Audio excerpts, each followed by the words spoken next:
ಇವಾಗ ಎಲ್ರ ತಲೆಯಲ್ಲಿ ಓಡ್ತಾ ಇರೋ ಪ್ರಶ್ನೆ ಏನ್ ಗೊತ್ತಾ, ಗುರು ಈ GT ಟೀಮ್ನ ಹೆಂಗಪ್ಪ ಬೀಟ್ ಮಾಡೋದು ನಾವು ಅಂತ. ಬಟ್ ಪ್ಲೇ ಆಫ್ಸ್ಗೆ ಬಂದಾಗ ಇವ್ರು ಮಿಸ್ ಮಾಡ್ಕೊಳ್ತಾರೆ ಜಾಸ್ ಬಟ್ಲರ್ನ. ಪ್ಲೇ ಆಫ್ಸ್ಗೆ ಬಂದಾಗ ರವಾಡನ ಮಿಸ್ ಮಾಡ್ಕೊಳ್ತಾರೆ. ಅವಾಗ ಒಂದು ಅವಕಾಶ ಇದೆ ಎಲ್ರಿಗೂ. ಬಟ್ ಅಗೇನ್ ಲೀಗ್ ಫೇಸ್ ಅಂತ ಬಂದಾಗ GT ಒಳ್ಳೆ ಕ್ರಿಕೆಟ್ ಆಡ್ತಾ ಇದ್ದಾರೆ, ನೋ ಡೌಟ್ ಅಬೌಟ್ ಇಟ್. ಆಮೇಲೆ GTಗೆ ನೆಕ್ಸ್ಟ್ 2 ಪಂದ್ಯ ನೀವು ಅಬ್ಸರ್ವ್ ಮಾಡಿ, ಅವ್ರು ಮನೆ ಅಂಗಳದಲ್ಲೇ ಆಡ್ತಾ ಇರೋದು, ರಿಲೇಟಿವ್ಲಿ ವೀಕರ್ ಅಪೋನೆಂಟ್ಸ್ನ ಆಡ್ತಾ ಇರೋದು. LSGನ ಫೇಸ್ ಮಾಡ್ತಾ ಇದ್ದಾರೆ ಅಹಮದಾಬಾದ್ ಅಲ್ಲಿ. ಆಮೇಲೆ ಲಾಸ್ಟ್ ಗೇಮ್ ಅವ್ರದ್ದು ಬಾಟಮ್ ಆಫ್ ದಿ ಟೇಬಲ್ ಅಲ್ಲಿರೋ CSK ವಿರುದ್ಧ.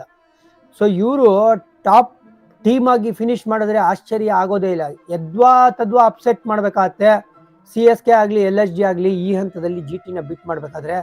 ಸೊ ಫಸ್ಟ್ 2 ಸ್ಪಾಟ್ಸ್ನ ಸೀಲ್ ಮಾಡೋಂಗ್ ಕಾಣ್ತಾ ಇದೆ. GT RCBಗೆ 1 ಸ್ಪಾಟ್ ಖಾಲಿ ಇರುತ್ತೆ. ಹಾಗಾಗಿ ಇನ್ನೂ ಒಳ್ಳೆ ಕ್ರಿಕೆಟ್ ಆಡ್ಬೇಕಾಗತ್ತೆ. RCB ಟಾಪ್ 2 ಬರಬೇಕು ಅಂತ ಹೇಳಿದ್ದಾರೆ.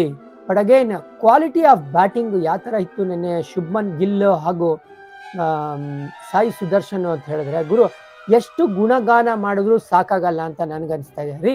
ಅವ್ರು ಬ್ಯಾಟಿಂಗ್ ಆಡುವಾಗ ಬೀಟನ್ ಆಗಿದ್ದೆ ನೋಡಿಲ್ಲ ರೀ. ಎಡ್ಜಲ್ 4 ಹೋಯ್ತು, ಲಕ್ಕಿ ಅಂತ ಹೇಳಕ್ಕೆ ಆಗಲ್ಲ ರೀ, ಅಷ್ಟು ಕನ್ವಿನ್ಸಿಂಗ್ ಆಗಿ ಆಡಿದ್ದು. ಆಮೇಲೆ ಸರ್ ಇವ್ರಿಗೆ ಲೈಫ್ ಸಿಕ್ಬಿಡ್ತು ಸರ್, ಯಾವ ಲೈಫು ಇಲ್ಲ ಏನೂ ಇಲ್ಲ, ಅಪೋನೆಂಟ್ಸ್ ಇಂದ ಲೈಫ್ನ ಕಿತ್ತಾಕ್ಬಿಟ್ರು ಅಂತಾನೆ ಹೇಳ್ತೀನಿ. ಈ ಬೌಲಿಂಗ್ ಅಟ್ಯಾಕ್ ನಮಗೆ ಬೌಲಿಂಗ್ ಅಟ್ಯಾಕೆ ಅಲ್ಲ ಅಂತ ನಟರಾಜನ್ಗೆ ನೆಟ್ಟು ಬೋಲ್ಟ್ ಕಿತ್ತೋಗಂಗ್ ಹೊಡೆದ್ರು. ಇನ್ಫ್ಯಾಕ್ಟ್ ಕುಲ್ದೀಪ್ ಯಾದವ್ ಆಕ್ಚುಲಿ ಒಂದು ಕ್ಲೋಸ್ ಕಾಲ್ ಇತ್ತು. ಸಾಯಿ ಸುದರ್ಶನ್ಗೆ ಬೀಟನ್ ಆಗಿ LBW ಔಟ್ ಅಪೀಲ್ ಮಾಡ್ತಾರೆ, ರಿವ್ಯೂನ ತಗೊಳ್ತಾರೆ.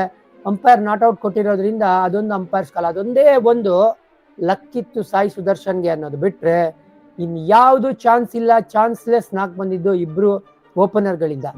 ಗುರು ಇಬ್ರು ನೀವು ಅಬ್ಸರ್ವ್ ಮಾಡಿ, ತುಂಬಾ ಫ್ಯಾನ್ಸಿ ಬ್ಯಾಟರ್ಸು, ಫ್ಯಾನ್ಸಿ ಸ್ಟ್ರೋಕ್ಸ್ ಹೋಗೋದೇ ಇಲ್ಲ. 4ಗಳ ಮೇಲೆ ಒತ್ತು ಕೊಡ್ತಾರೆ, ರಿಸ್ಕೇ ತಗೊಳ್ಳೋದಿಲ್ಲ. But at the same time 10 runs per over ಈಸಿಯಾಗಿ ಕಲೆ ಹಾಕ್ತಾರೆ.